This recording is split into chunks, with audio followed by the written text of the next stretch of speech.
Well, when it dipped, the load shifted to that side. The whole tractor went up on that side.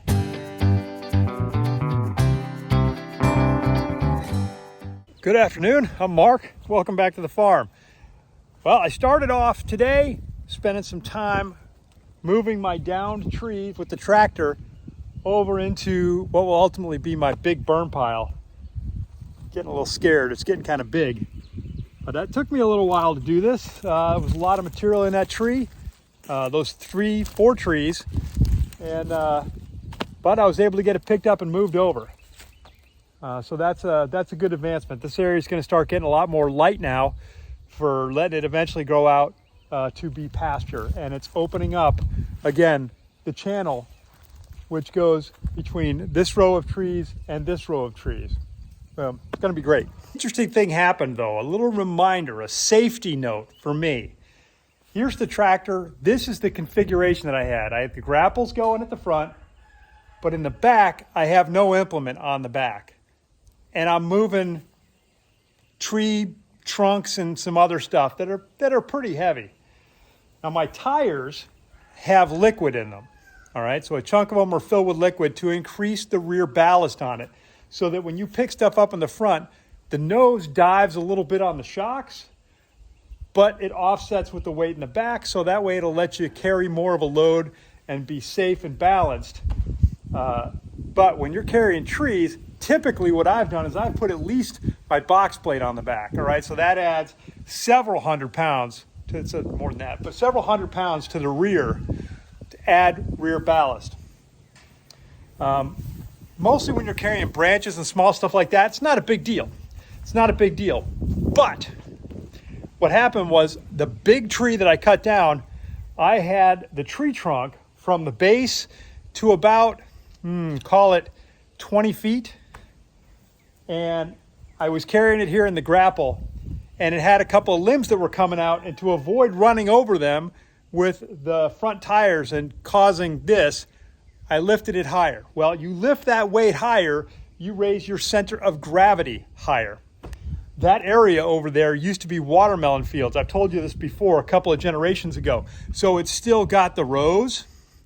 And as I went, my front left tire went down into one of those rows, creating a dive on the front left. Well, the load shifted. So I had the tree trunk in here, but it wasn't, the grapple wasn't pinching it. It was just resting inside here, because you can do that. Well, when it dipped, the load shifted to that side. The whole tractor went up on that side. Man, I slammed the stick forward on the loader and dropped it just as fast as I could. As soon as that log hit the ground, it just kind of started pushing the weight back, and I balanced and I didn't tip. But I've never felt more like I was going to tip than I did right there. That was a little bit scary. So note to self, if you're going to carry heavy objects in your grapple or carry heavy loads on your pallet forks or anything like that, take the time to put on an implement on the rear of your tractor to just give you more of that rear ballast. Would have been super helpful. As it worked out, everything was fine. The other thing I did is I did finish carrying that. I got it over to the burn pile. But what I did is I rolled all the grapple back and then lowered it down so it was almost on the ground anyway, really bringing that CG down. And that was a huge help for getting it over there without causing another incident. So, soiled my shorts, but we're okay. So now I'm just going to get the some fencing material moved, and I'm going to get the steers pushed over into a new pasture area. It's still in the woods, so it's not really pasture. They'll yell at me a little bit, but they just like having new ground. They don't like to get bored.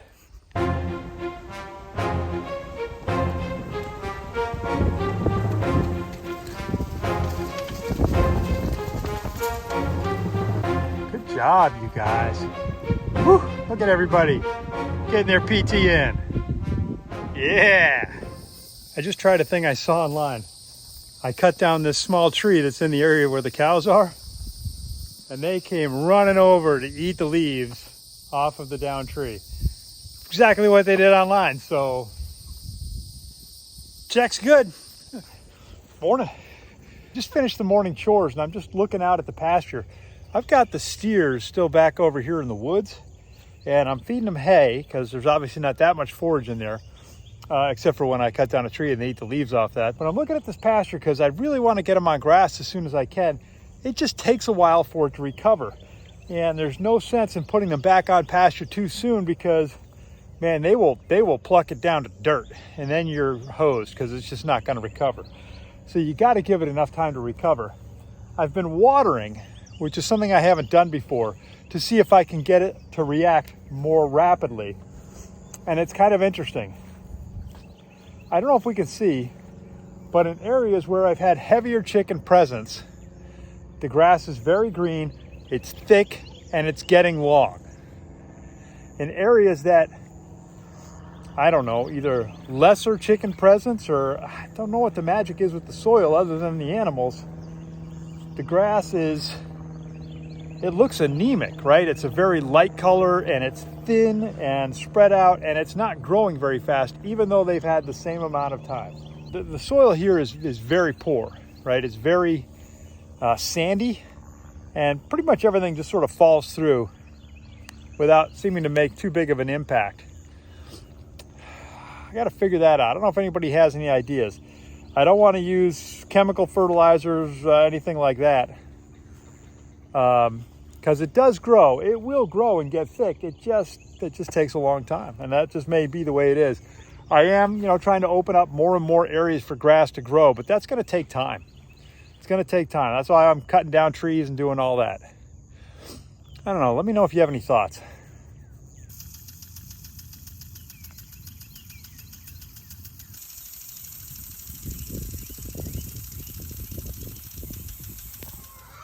All right, getting ready to move the hens from this point through the trees here and over to this slightly more open area. And but before I can do that, I got to try and see if I can drag some of these small trees out of the way. I cut those down. It's just part of my clearing process, but I did it so that the steers could eat the leaves on them, which they did. They cleaned them up good, so that was a win.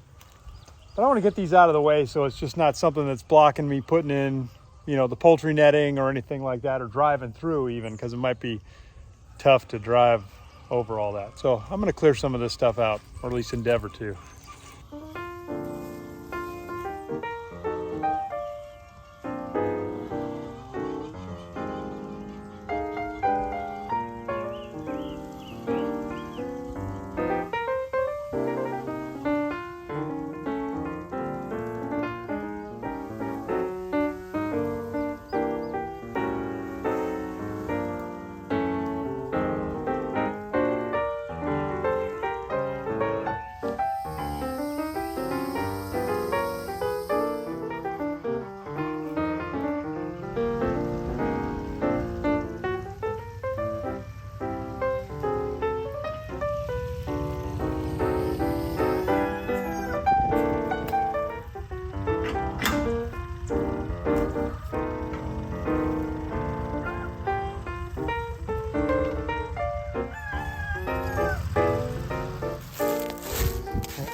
Forgot to lift this up higher, so I lost my chain. Fortunately, I kept my little S-hook. I'm gonna walk back and see if I can find the chain. Got it. And about 30 feet back. Unfortunately, getting dragged behind turned this into a giant dirt scoop, so I got to decrudify this thing before I can let it fill back up.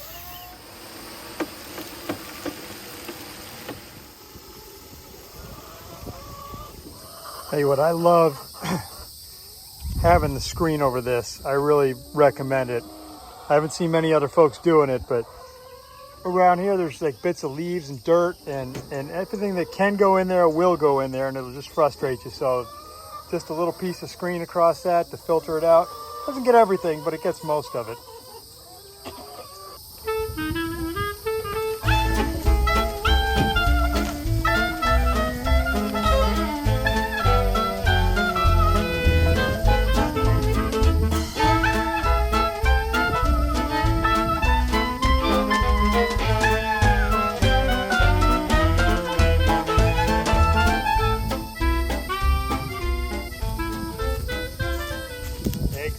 Took too long this morning, so they gave me a whole bunch of eggs.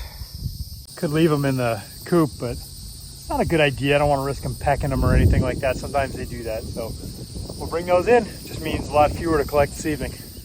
So I'm over here in our smaller manufactured home that we use for processing the birds and parting them out. Here in the kitchen, we've got 3 freezers in here. We've added 2 more since we've got the steer coming, and we've also got another batch of birds on pasture that we need to harvest and bring in. That being said, steer's not ready yet. I called and talked to the guys today at the processor, and they're backed up. So what it is normally they hang the beef anywhere from 7 to 14 days. Right now they're leaning towards a 14-day hang because of how much that they have to get through the line. So I don't know, it's going to be aged a bit more. I think it's going to lose some of the weight as part of the aging process and the drying process. But the guy says it makes it better. We'll see. So we're looking at a 14-day hang, which would put it, well, kind of today. But then there's processing and whatever, so hopefully we'll hear from it here in the next couple days, I guess. So we're going to stand by on that before I can run any numbers of how much it actually costs to raise out that steer. Otherwise, we're good. The steers are now in this back corner. Moved them over there last night and getting close to bringing them back on grass. But as I explained earlier, just still trying to get that grass to really get the last couple inches. All right, so I think that's going to do it from here. We'll talk to you guys later.